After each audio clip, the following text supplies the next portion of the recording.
안녕하십니까. 오늘 이해란 TV 사회를 맡은 임수환입니다. 오늘 박상학 우리 익숙지 않아가지고 북한 인권단체 총연합회 박상학 선생님을 모시고 최근 북한 관련 정세에 대해서 담화를 나눠볼까 합니다. 네. 안녕하세요. 안녕하십니까. 무엇보다도 지금 축곡을 곤두세우고 모든 세계가 바라보고 있는 것이 이제 김정은과 시진핑이 며칠 전에 25일부터 28일까지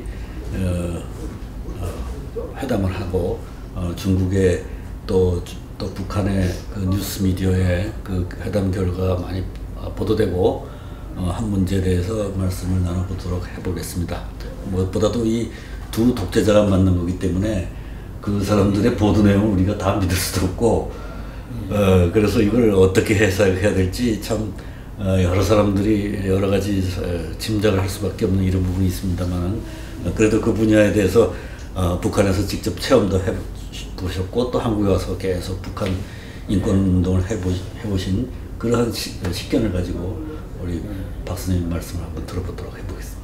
예, 저는 18년 전에 아주 낡아 빠진 필름을 어쩌면 또 18년 후에 지금 다시 돌려보는 것 같습니다.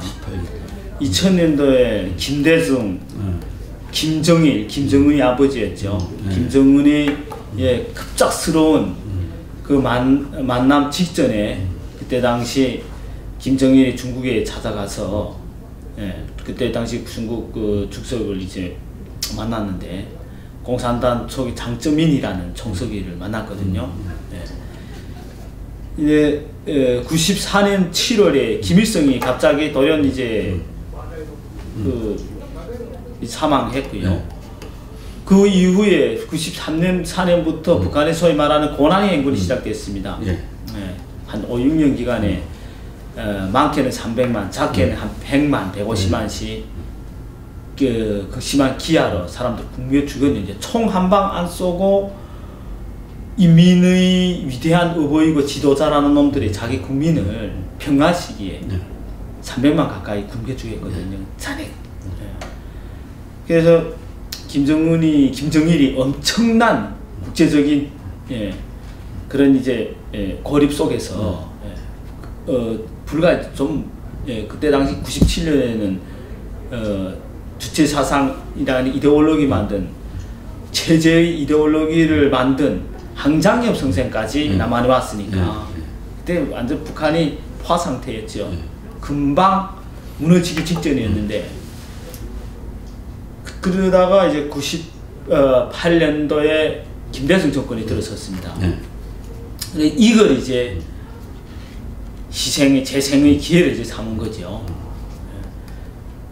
근데 덥석 김대중 대통령이 김정은을 만나겠다. 김정일을.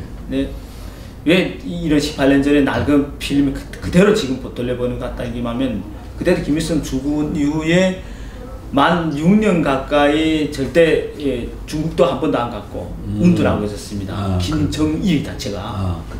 그러다가 이게 좌파 정권이 들어서니까 이때 기회다. 손 내밀어진 거지. 다 죽게 된 걸 이상하게 그 우리 민족끼리를 이제 각세가 그런 남한이 좌파 정권하고 북한이 이 수령 세습 독재가 손 잡은 거예요.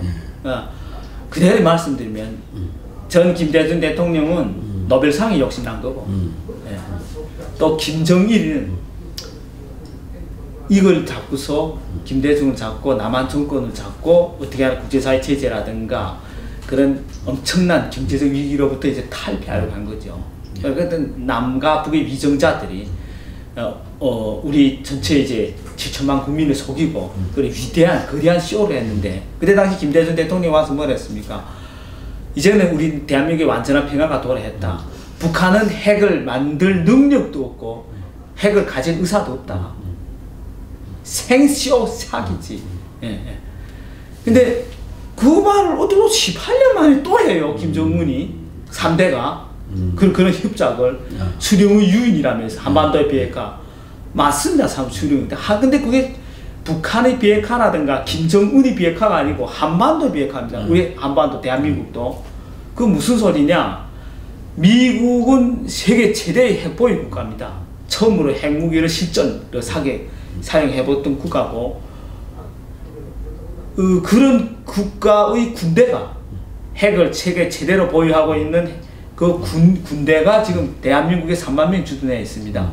뭐 28,000부터 4만 2천 명 사이 왔다 갔다 하는데,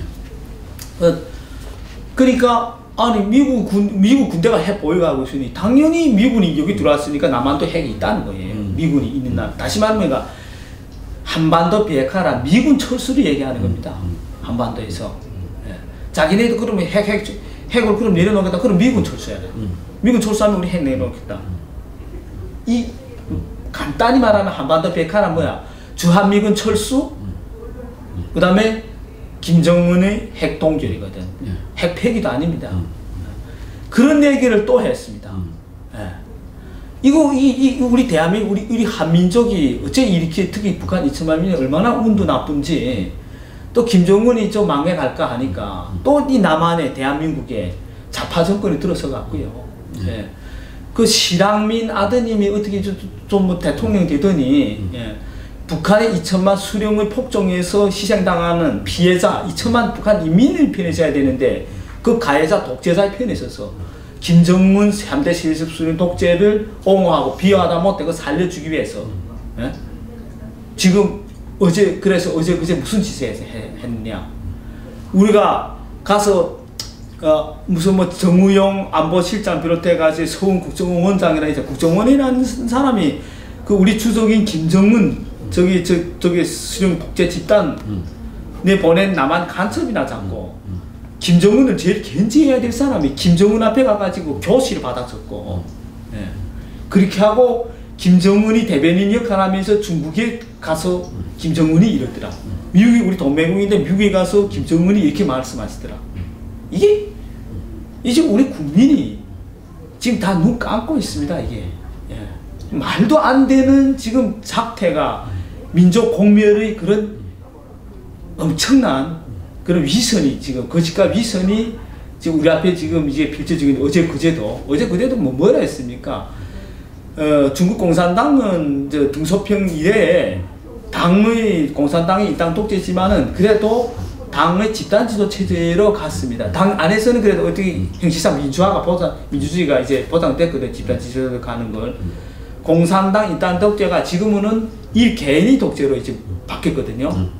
그런 지구촌의 최대의 공산 독재자하고 이거는 그보다 한 수 더 위인 3대 세습 수령 독재자가 만나서 뭘 할 얘기 뭐가 있겠습니까? 뻔한 얘기 아닙니까?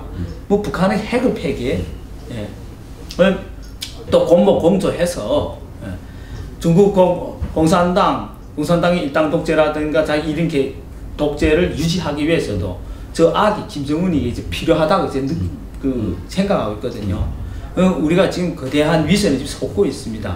여기에 김정은이 국제 무대에 대비해가지고 지금 한반 진짜 운전대 한 달 전만 해도 우리 문재인 대통령 운전대를 잡았다 놨다 하더니 이제는 갑자기 시진핑이라는 사람이 북한 말은 스군평인데 이 독재자가 또 잡더니 김정은이는 더 높은 데 섰어요. 그건 이제 경찰처럼 신호등을 갖고 놀거든. 요 시점에서 수도, 요 시점에서 통과. 예, 예. 아마 이제 5월 달이면 잠깐 이제 트럼프 대통령이 운전대를 잡겠는지 운전대 잡는 걸 지나서 김정은을 위험한 고속도로 길에 운전대 잡게 안 치고 자기 신호등 잡겠는지 모르겠습니다.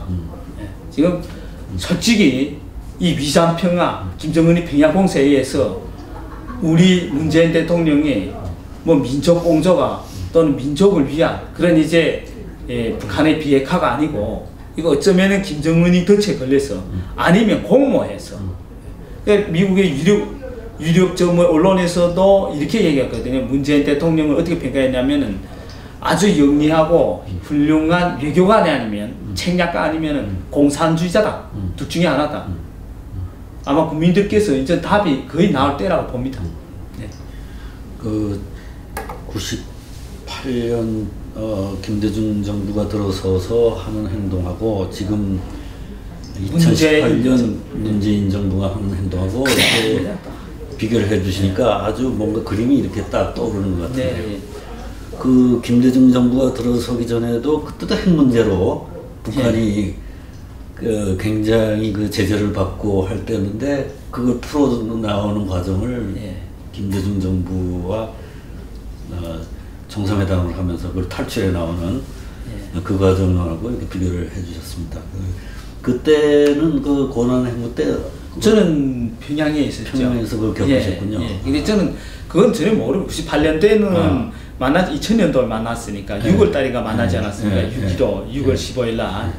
이거 어제 4월 좀 말쯤 만나게 되겠는데 저는 거대한 위선이라고 봅니다. 이게 또 다른, 왜냐하면 북한이 북핵 위기가 제일 처음에 생긴 건 91년도였거든요. 그렇습니다. 그래서 그때 당시 NTP에 이제 그 국제원자력 기구에 가입하고 비핵화를 1991년도에 선언했습니다. 그래서 그렇죠. 우리도 그때는 이제 노태우 정부 때였거든요.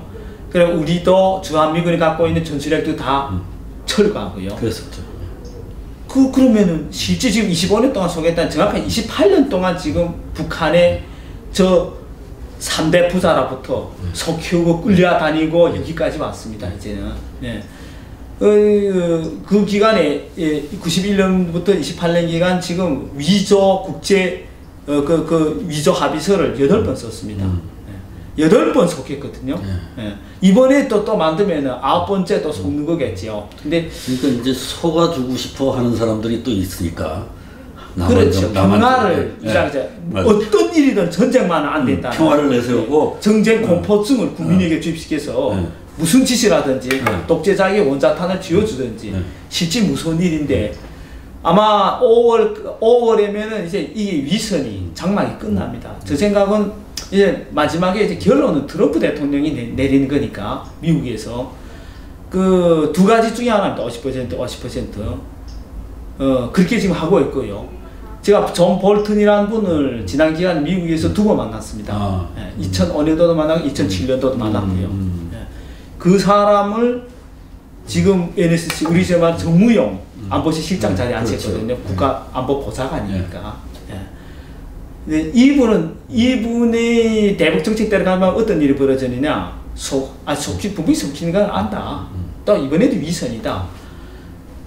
그 긴장 상태를 클라이막스가 제대로 고조시켰다가 진짜 이제 금방 맞겠네, 군사공격을 맞겠네, 그러면은 턱 다운 시켜가지고 또 회담 불고 나오고 평화공세를 나오고 그걸 여러 번 목격했기 때문에 이제는 이쯤에서 끝내야 된다. 왜냐? 이게 지금 지난 28년 동안에 이렇게 늙으다가 저기다 소통 열어주다 보니까 이거는 이전 핵으로 워싱턴을 때리게 됐거든요. 그렇죠. 미국을 완전히 이제는 그 밑에 위험이거든. 그러니까 둘 중에 한 가지 미국의 트럼프의 선택입니다. 저도 5월 말 이제 김정은 만나고 싶다고 어저께도 말했지만 그걸 만나서 얘기해보자. 그거는 왜냐? 물리적인 어떤 행동을 취하기 직전에 마지막에 명분 쌓깁니다. 그렇죠. 하도 미국도 민주주의 국가니까 야당도 민주당이라는 것도 있고, 야야야, 폭력은 안 된다. 일단 그래도 그 전에라도 또 속는 점씩 한 번이라도 돼야 해봐라.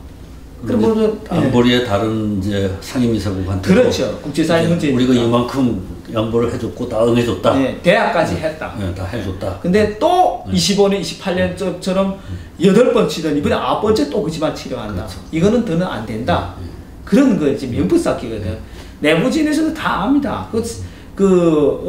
마이크 폼페이라는 분이 CIA 모든 정보를 갖고 있는 CIA 국장입니다. 그 이제 국무장관을 안 치고 그게 안보수장에 지금 존 볼턴이라는 유엔 주재 대사를 앉혔는데, 저도 이제 보기에는요, 그 그림 그려놓는 걸 보면은 절대 속지 않다. 김정은 너에게, 너 아버지하고 할아버지하고 아버지인데다 속은 것만 해도 이제 분통 터진 일인데 그러니까 미국이 지금까지 북한한테 속았다기보다 한국 정부한테 속은 게 많아요. 그게 정답이거든요. 김대중 노무현 정권에 속았고요. 끌려다녔고. 중간에서 다리를 놓는 척 하면서. 그렇지. 속여하고 다 압니다. 동맹이 와서 하니까 속는 척 해주는 거고. 그렇죠. 저쪽에는 이제 3대에 속했는데, 3대 세습으로 속했는데, 3대 여기는 3대 햇볕 정권에까지 속일 수는 없거든요. 그렇게 말씀. 예. 그런 말. 3대 햇볕 정권이지. 위선 햇볕이거든. 잔인한 독재자하고 뭔가 공모 결탁한 거든. 그렇죠. 예. 그거를 해가지고 북한 인민 2천만 인민을 살려야지. 그 인민이 군립하는 잔인한 독재자하고 공모해서 그게 2천만 인민을 굶고 죽이고 정치보석에서 잡아가더니 자기 국민을 저렇게 잔인하게 죽인 독재자를 왜 우리 대한민국 민주주의 정권이 보호해주고 살려줘야 되냐. 이 역사의 큰 제약이 아닙니까? 예. 그 요즘 외신에는 그 보면 북한 그 인권 탄압 문제를 계속 이제 보도를 하는데 네. 그걸 보면 참 우리가 중간에 서서 동족에게 그 인권 문제에 대해서 외면했던 그런 죄를 지은 큰 제약을 범해서 그럽니다. 그 제약이 언젠가는 하나님께서 심판하시리라 온다고. 예. 너무나 우리가 우리 민족이라고 하면서 민족이 겪는 그 통일부는 제 보기에는 그 통일부 아닙니다. 저거는 좋게 말하면 분단 고착부게, 나쁘게 말하면은 조공부거든 북한에. 조공부. 예.